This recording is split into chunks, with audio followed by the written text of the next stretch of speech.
si vous avez des questions à poser à nos deux invités. La première que je me pose, c'est que l'année 84, on vérifie qu'elle est très très dense. Il y a beaucoup de voyages, il y a beaucoup de films, et qu'il n'y a plus rien après. Qu'est-ce qui se passe après 84-85 ? Ben, comme on l'a exposé un peu au début, c'est un work in progress. Donc là, c'est 80, on s'arrête à 85 à peu près. Et la suite, ça sera début 90. D'accord, ok. Voilà. Donc il y a toujours du matériel. Il y a encore beaucoup de matériel et avec d'énormes surprises, plutôt très gore et très sanguignolantes. Mm-hmm. Là, c'était juste une introduction et puis après... On verra Peter Christopherson à l'œuvre sur certains films qu'il a fait qui sont particulièrement prenants et gore. Oui, puis c'est surtout qu'en fait, après, il passe à d'autres formats. À la vidéo notamment. On l'a vu, on est vraiment sur de la pellicule. Et après, il passe sur le U-matic, le Betamax. Il commence à être à fond sur les formats vidéo. Et en fait, quand on suit, ils suivent un peu la technologie, les nouveaux formats. C'est pourtant, il y avait déjà de la vidéo en 84-85. Ouais, mais ils continuaient à la pellicule à ce moment-là. C'est après qu'ils s'y sont mis. D'accord. Qu'est-ce que vous pouvez nous dire sur le tout premier film ? Parce qu'il date de 70. Christopherson devait avoir 15 ans à l'époque. L'autre avait, il était trop enfant pour. Il était donc dans cette Quaker School.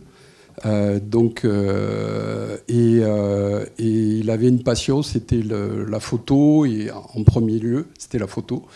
Et après le film.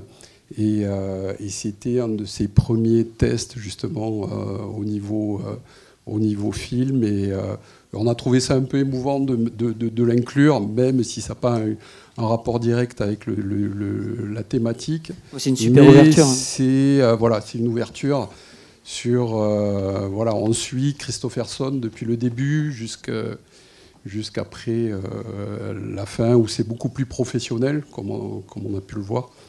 C'est quasiment. Il y a déjà beaucoup de beaux mouvements de caméra. Enfin, c'est déjà quand même vachement réfléchi pour un film d'un gamin de 15 ans, quoi. Ah oui, déjà, ouais, tout à fait, ouais. Donc on saisit déjà un peu les prémices du talent de Christopherson donc c'était essentiel de l'inclure. Il y a aussi d'autres films de cette période que j'ai et qui sont peut-être peut-être un peu moins intéressants, mais bon, ça aurait pu donner lieu à quelque chose aussi. D'accord. Vous disiez que le fil conducteur, c'est le thème de la mort, mais j'ai plutôt l'impression que c'est le mot érotisme qui traverse absolument toutes les... Non, mais c'est vrai, même dans les films de vacances en Thaïlande, c'est hallucinant, je veux dire, l'attraction pour ces gamins torse nu. Enfin, c'est vraiment, j'ai eu vraiment l'impression que c'était ça qui traversait toutes les images. C'est Thanatos, oui, tout à fait.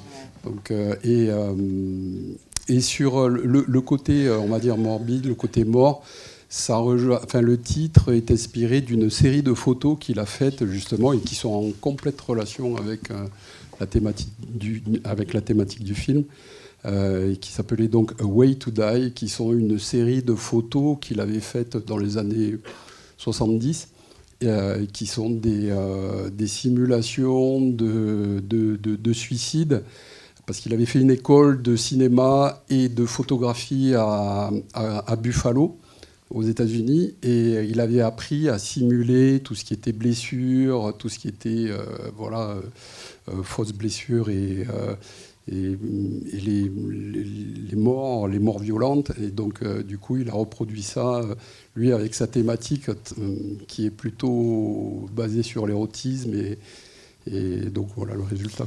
Ça rappelle beaucoup les films de Merzbow qui simulent les seppuku. Je ne sais pas si vous avez vu ça. Je ne sais pas si c'est avant ou si... C'est bien après. C'est bien après. Merzbow, Masami Akita, c'est bien après.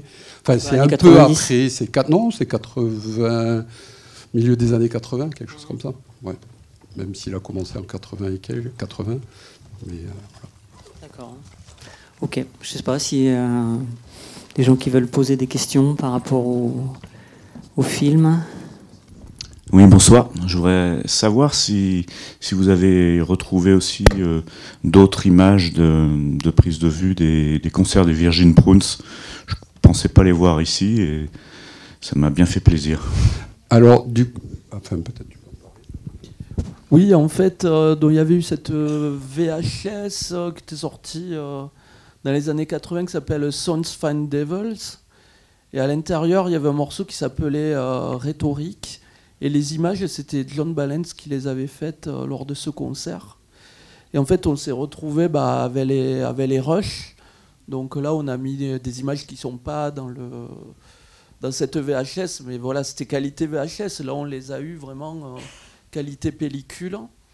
Et il y a pas mal d'images du concert, en effet, mais il n'y a pas le son. Hein. C'est juste les images brutes avec le style Balance qui est très un peu hystérique dynamique et très tremblant. Voilà.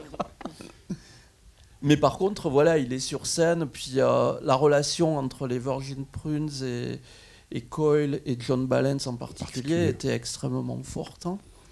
Donc voilà, il y a eu une correspondance énorme. Ils ont collaboré ensemble. Donc après, voilà, il y a beaucoup plus d'images que ça. On a sélectionné les... En fait, tout ce que vous avez vu, c'est que des rushs.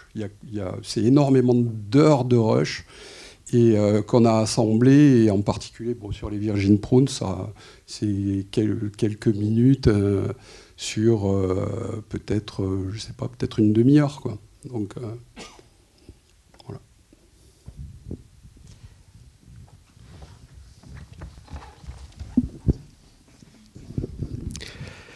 Si vous aviez une question à poser à Kristofferson et John Balance s'ils étaient encore de ce monde, après avoir visionné tous ces rushs, quelle serait la question que vous leur poseriez ? Très bonne question.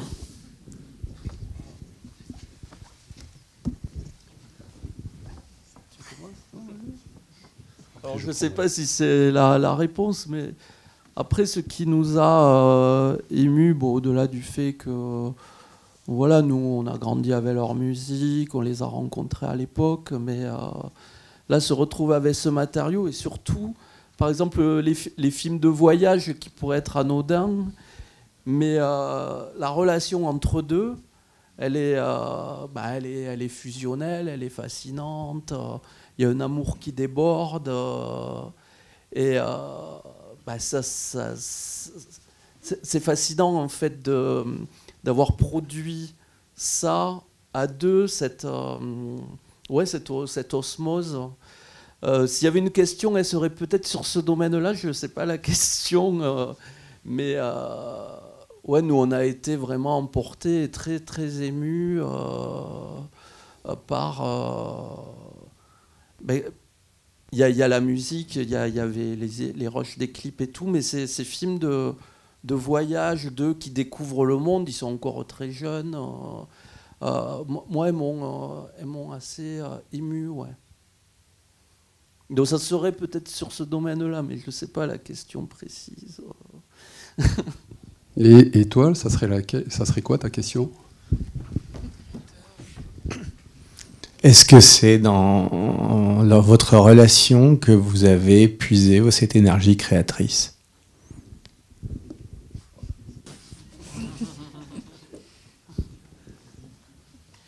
Avec le matériel post-85, est-ce que vous comptez faire un second film ou est-ce que vous comptez continuer le work in progress sur ce film-là et le remonter ad vitam aeternam Non, ouais. En fait, c'est vrai que chaque version était différente entre celle de l'Étrange Festival et celle du LUF. C'était quasiment les mêmes. Celle-ci, elle est nouvelle, quoi. Enfin, il y a beaucoup de choses qui ont été enlevées et beaucoup de choses qui ont été rajoutées. Et du coup, après, pour post-85, ça va être plus sur la période. Alors, pour ceux qui connaissent un peu la discographie, ça sera plus sur Love Secret Domain et toute cette période qui est basée sur les psychotropes et Voilà, c'est très coloré, c'est très voilà. Et puis après, il y a des choses beaucoup plus, parce qu'il y a le style Balance, il y a le style Christopherson. Et voilà, on va retrouver le style Christopherson basé sur des thématiques plutôt morbides, là, qui vont être très très gore. Et toujours beaucoup d'érotisme aussi. Avec de l'érotisme aussi. Et puis John Balance avec quelque chose de beaucoup plus, on va dire, mystique, beaucoup plus complètement différent. Oui, puis on change le format, donc c'est vrai que ça peut peut-être nécessiter une... oui. Là, il va y avoir... dans une autre ère technologique, donc ça pourrait être intéressant. Mais on a prévu quelque chose pour justement montrer la coupure entre le 16 mm et le 8 mm, et puis la période voilà, plutôt digitale. Enfin, mais du coup, un film ou deux vous n'avez pas encore décidé, peut-être un film qui fera peut-être dans les 1h30, peut-être il pourrait faire un peu plus, mais dans les 1h30. Parce que là, il y a déjà eu 3 montages. Comment est-ce que vous décidez ce que vous gardez? Est-ce que c'est basé sur le rythme? Est-ce que c'est basé sur la durée? Quels sont vos critères pour le montage, pour un film de montage comme ça? Ouais, c'est une bonne question. C'est sur un travail. Ça pose la question sur le travail d'archives, donc d'artistes qui ne sont plus là aussi. Parce qu'aussi se pose la question, est-ce que c'est une question aussi, est-ce que c'est quelque chose qu'ils auraient vu comme ça? Alors, bon, moi j'avais eu la chance de travailler avec Christopherson sur des photos, sur des livres de photos qu'on avait préparés, que j'ai sortis après son décès. Et mettre des photos les unes derrière les autres, c'est déjà du montage? Quelque part, ouais. Donc, et puis, bon, j'ai saisi un peu la manière dont il travaillait, donc ça m'a beaucoup aidé. Et puis après, donc là, ça va être, je sais pas, enfin... L'idée déjà, c'est d'être forcément respectueux du matériau et des infos qu'on a par rapport aux idées, aux narrations qu'il y avait quand il y en a. Mais après, forcément, c'est de la subjectivité totale. Les associations musicales et visuelles qu'on fait relèvent totalement de notre subjectivité. Parce que même les sessions pour les clips, c'est pas les clips en fait.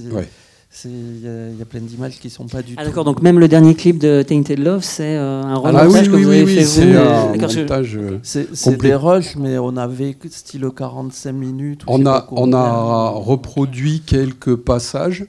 Donc vous avez monté un clip en fait. Vous avez monté un clip de Coil. Mais on a essayé de suivre la narration de ceux qu'ils avaient tourné, mais en fait toutes les parties finales, tout le passage à la Dreyer, là où on est dans le cercueil, tout ça c'était pas du tout développé dans le clip, ils n'avaient pas le temps. Mais le clip a existé sous une forme ou une autre? Oui, qu'on trouve sur YouTube. Donc c'était le premier de clip de l'histoire dont les revenus, les bénéfices ont été reversés du maxi, étaient reversés à la recherche contre le sida. Ouais. D'accord. Donc voilà. Il y avait un engagement aussi là-dessus de la part de Coil. Mais alors du coup, si le clip existait en tant que tel, pourquoi l'avoir remonté? Parce que les images qu'on a trouvées, on les trouvait vraiment très belles. Donc, du coup, c'est une sorte de version longue du. Voilà, du ouais. clip. En fait, il devait avoir des standards, ouais, au niveau temps. Et du coup, nous, on a pris la liberté de rajouter les images qu'il n'a pas souhaité sans doute mettre du fait du temps qui était imparti pour des raisons commerciales, je suppose. Et voilà, donc après, ce qu'on a fait aussi, c'est contacter donc toutes les personnes que vous avez vues dans le clip, bon, sauf celles qui sont décédées, bien sûr, et donc Marc Almond, Gavin Friday, tout ça, qui ont été très enthousiastes sur le projet et qui nous ont donné le feu vert, Jill Westwood, Antal Nemeth, donc il n'y a pas eu de souci là-dessus. Et après, pour le reste, pour la partie 1990, qui sera plus tard, donc là aussi, on travaille pas mal dessus. Ouais. Après, ce qui nous a beaucoup motivés aussi, c'est que En fait, bon, les bobines, elles étaient bien abîmées, comme on a vu. Et en fait, si on les numérisait pas maintenant, c'était vraiment perdu, en fait. Donc, c'était qu'est-ce qu'on fait de tout ça? C'est vraiment la question du fan footage, en fait. Voilà. Qu'est-ce qu'on fait de matériaux et nous, quand on l'a découvert, on était, on trouvait que c'était pertinent, que ça montrait des choses qu'on voit pas ailleurs. Et du coup, on s'est dit, il faut montrer ces rushs aussi bruts qu'ils soient, aussi non linéaires que ça peut être, mais parce que sinon c'est totalement perdu. Voilà. Et donc du coup, un travail d'archives. Et puis j'ai eu le studio qui s'occupe de la digitalisation, qui m'a dit pour la partie 90, il m'a dit pas plus tard que hier. Il m'a dit, je ne sais pas où est-ce qu'étaient stockées ces cassettes et tout, mais il y a eu de réels problèmes dus au temps, à la météo, quoi, et puis même des choses liées à l'électromagnétique aussi. Et donc du coup, il m'a dit, là, j'ai réussi à les avoir, je vais les scanner en one shot. Et après, ça sera terminé. D'accord, parce qu'il se peut qu'à la deuxième, ça il m'a casse, dit, ça marche pas. mais ça a déjà cassé, il a réparé.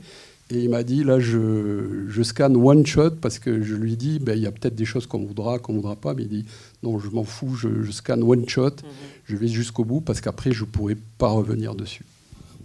D'accord. Concernant le montage musique-image, est-ce qu'il y a quand même des choses que vous avez montrées où la musique correspond à l'image, ou est-ce que c'est totalement un film de montage, de création À part les passages où il y avait des clips et il y a les moments de lip sync, non, après c'est nous qui avons associé vraiment image et musique.